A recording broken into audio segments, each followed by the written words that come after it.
who legacy students are. So January 16th, 2024, we will begin our legacy student process. That's those students who are rising 10th through 13th grade. We say 13th grade because we have some students who are in our early college, city high programs who are in for a 5th year. So those rising 10th through 13th grade students are who we consider legacy students. And they can begin completing the transfer process for opting in to remain in Nash County Public Schools. Again, January 16th is when this process will begin. There will be information on our Nash County Public Schools website about how to access the digital process, which I will talk a little bit about later in this presentation. So January 16th through March 31st, we will process legacy students who opt in to remain in Nash County Public Schools. So are we good on what I mean when we say opt in to remain in Nash County Public Schools? So we all good? She said no. March 22nd, 2024, that's our deadline for legacy students. Again, our rising 10th through 13th grade students to complete the opt-in process to remain with us. So January 16th through March 22nd will be the timeline that you have to complete the opt-in process to remain in Nash County. April 9th, 2024, we will create an official roster of students who have decided to opt in. And why is this important for Nash County Public Schools? Because we need to know approximately the number of students that we're going to have in our school district so that when we begin making allocation of personnel to our schools, we can make the best guesstimate based on the numbers that we have. So this is why we actually have a timeline laid out.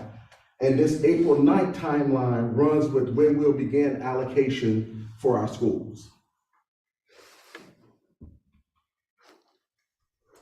Legacy students and their siblings.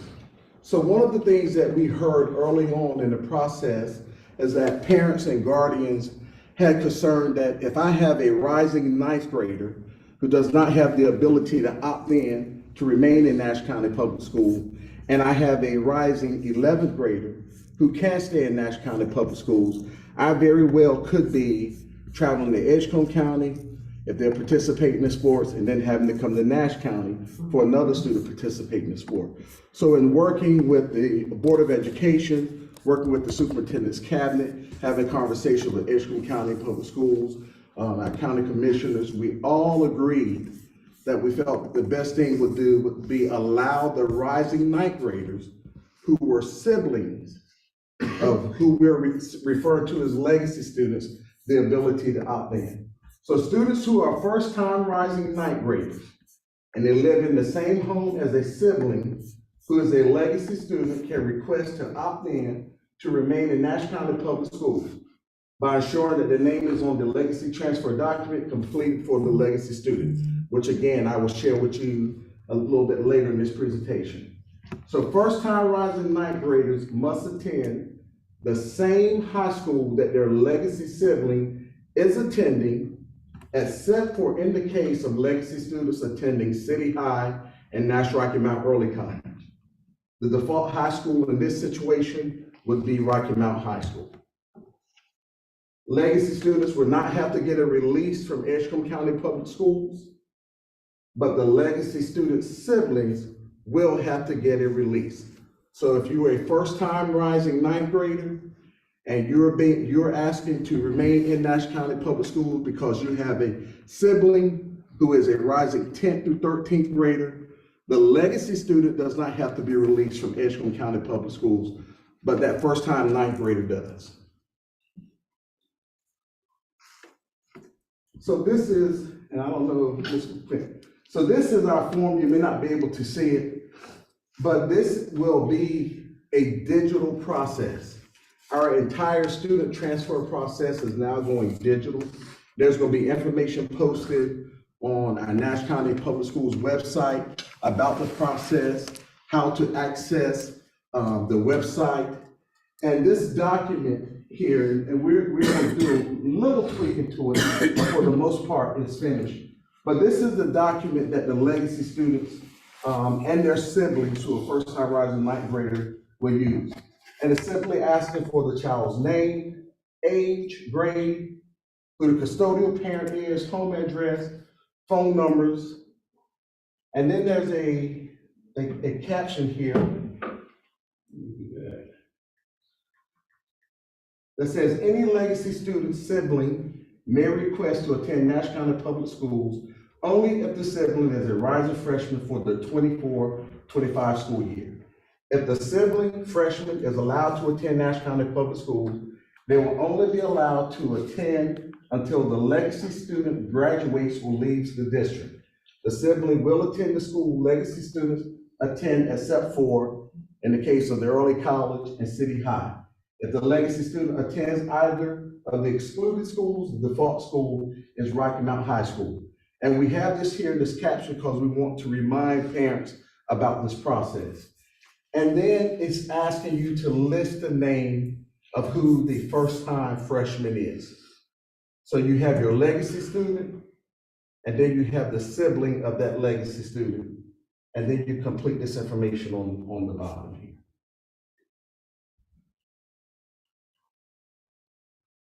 So possible scenarios. Students who are first-time rising ninth graders, parents may complete the tuition process to request that their students remain in Nash County Public Schools. Now, I know tonight we're talking about specifically about legacy students, but any parent who has a child who currently is in Nash County Public Schools, who would be attending Edgecombe County Public Schools next year between kindergarten up to ninth grade, can request to pay tuition. There's a process that we have for tuition. This year, our tuition rate is about, I think it's on another slide, but it's somewhere around $1,600. That can vary from year to year, depending on what the cost is. But I just wanted to make it clear that any child could request to remain in Nash County Public Schools by completing the tuition process. And then we would go from there. There's a number. This year, our current tuition rate is $1,656. And again, that it could vary from school year. So current 9th through 12th grade students attending Nash County Public Schools during the 23-24 school year who withdraw from Nash County Public Schools during the school year will have to enroll in Edgecombe County Public Schools if they decide to return to school during the 2024-25 school year. So the example here that we're using, you have a 10th grade student who withdraws from Nash County Public Schools in March of 2024 and decides to re-enroll in school in August of 2024. That student will have to attend school in Edgecombe County. Our legacy student process is only for those students who complete the 2024 school year with us.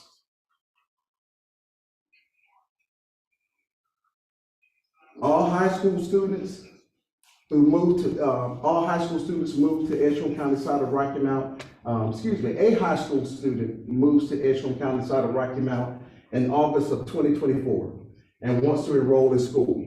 The student was not previously enrolled in Nash County Public Schools, so the student would have to enroll in Edgecombe County Public Schools.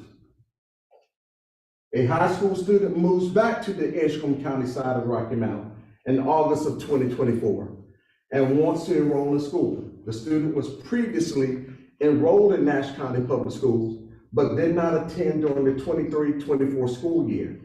In this situation, the student would have to enroll in Edgecombe County Public Schools. Legacy students and their siblings will not be able to attend a school for a specified educational program unless the legacy student is already enrolled in that program. Example here is a legacy student sibling at Rocky Mount High School would not be able to ask for a transfer to Southern Nash High School for the ag program unless the legacy student was already attending Southern Nash High School and in the ag program. Legacy student siblings cannot attend city, high school, or Nash Rocky Mount Early College.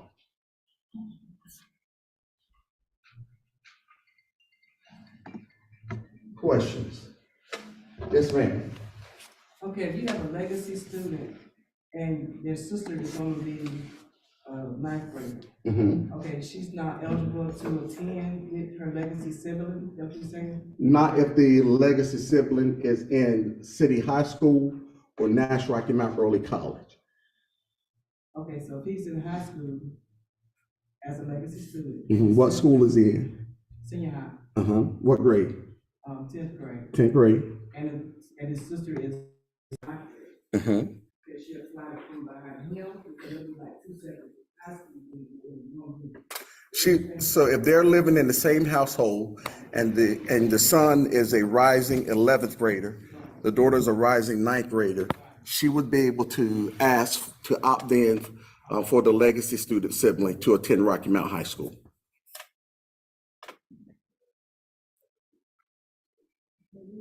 So when did this really take place? Let me, I'm sorry, I'll come back to you, okay? Yes, ma'am. I was just wondering, when did we get to apply for them to become legacy? So and I know I saw a few people walk in.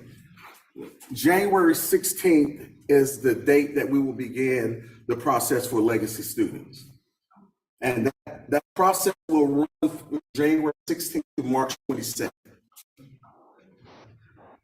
Can I get her, I'll come to you.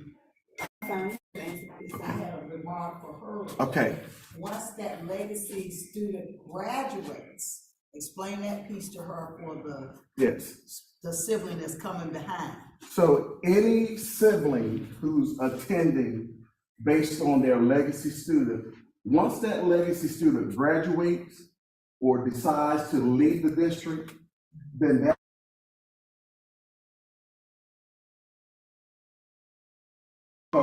remember, it's important to remember that we put this process in place so that parents would not be stretched between two counties. Thank you for breaking that.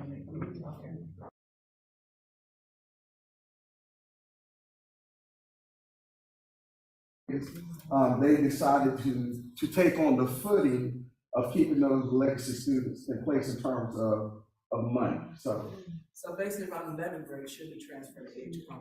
yes, ma'am. Unless parent completes the tuition process. Yes, ma'am. I have well, right now he's 10th grade. Going to the 11th, will he remain here or have to go to Edgecombe? He could remain here. You just, once we start this process in January, you just make sure you complete that process as quickly as possible. And we'll also have contact information if you're having problem with accessing the website to get your information in. Ms. Harvey, who works in my office, will be glad to help you with that process. Yes, ma'am. Okay, the transportation, even though the legacy, we still on Edgecombe, still trying to come here, is will there be a problem with transportation, like for the schools getting them back and forth? We are providing transportation for those legacy students.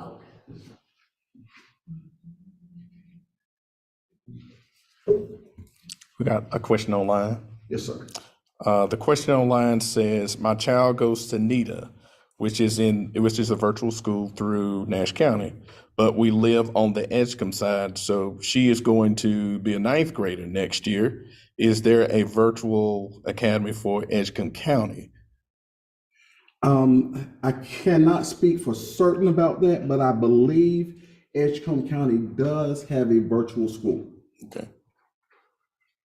All right, we have a second question. It says, if a legacy student graduates next year and their sibling is a rising 9th grader, would the rising 9th grader be able to stay in Nash County? Not after the legacy student graduates.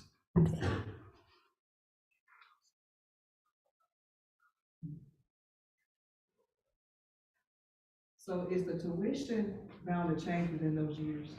It's quite possible it could change, because depending on the funding, and I don't know the exact calculation, of how we come up with the, per pupil, funding at the local level.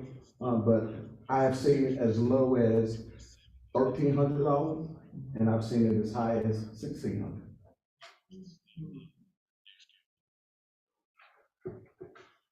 Does it also include lunch? If you're there, well, yes, the child would have access to lunch, but whether it's free and reduced lunch, then that would depend on the household income. Any other questions? Please feel free to ask any question. Yes, sir. Ma'am, I'm sorry. Okay, so if we play sports here, I'm sorry, ma'am, it was not intentional. if we play sports here and y'all do that in January, will that affect like the sport we play? Yeah. Not this year. It will not impact this year. Not this year. So we can still go here and play here? Or- This school year? Yeah. Yes, this doesn't start until the 24-25 school year. Yeah, okay. Okay. Mhm. So I'm gonna go. You can go, my sister's still. Yeah, so you're good for the remainder of this school year. Okay. Now, you're a 12th grade, but you have a sibling coming. She already here. She's already She's in here, the fifth okay. grade. So you would need to complete the process for her. No, I'm just gonna move on. You're just gonna move on? Any other questions?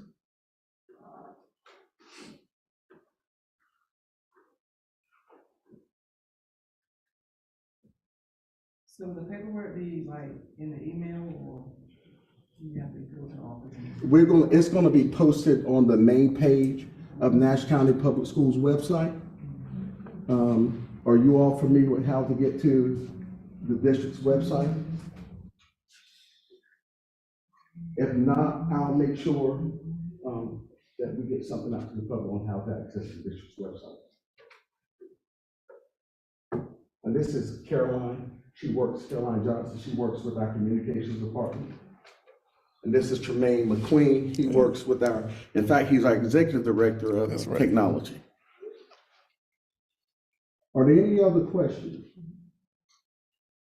I want to make sure that we do the very best job we can, explaining the situation. We know it's new, and we know that this is not an easy process for families. We understand that families have been in this community, attending these schools for quite some time, and so we want to make sure that we are trying to be patient, understand that, and work with families the very best that we can. So we want to make sure that we're giving you all the information that we have.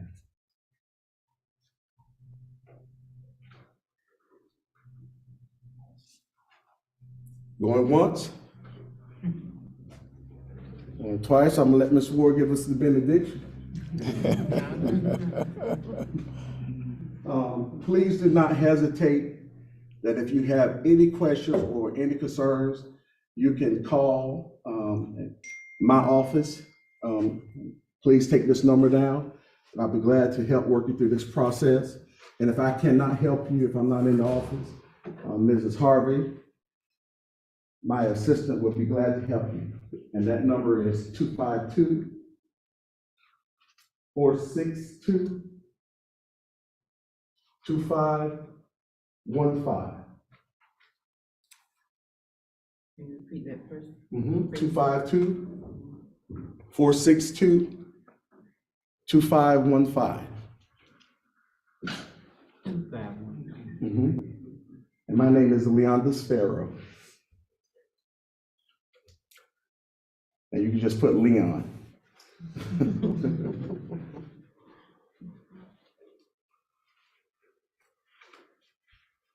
Mr. Ward, anything you'd like to say?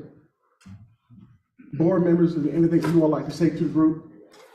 I would just like to say thank you to all the parents who were concerned to come out and try to get clear directions as we work through this process. As Dr. Farrell stated, we are here to help you, support you in any way that we can. So please don't sit and have questions. Please don't be afraid to ask questions. At the end of the day, we need to make sure that our kids are taken care of and that processes move as seamlessly as possible, or as easy as possible, as the kids transition, if they're gonna transition out, okay? So just feel at peace and don't be afraid to ask questions. Oh, and only thing I'd like to add is our numbers are also on that website. So feel free to use it. And Mr. Chavis, Dr. Chavis, Dr. Washington, both those, you've already been introduced to Dr. Washington. Dr. Chavis is one of our board members as well for Nash County Public Schools. Mr. Davis, is there anything that you would like to say to the group? No, sir. Y'all doing a great job. Mr. Ward. Okay, again, we thank you all for coming. Again, you have our information. If there's any questions or concerns that you have, please don't hesitate to reach out to us, and we're more than willing to help you and your family through this process. Thank you all for coming. We hope you have a good evening.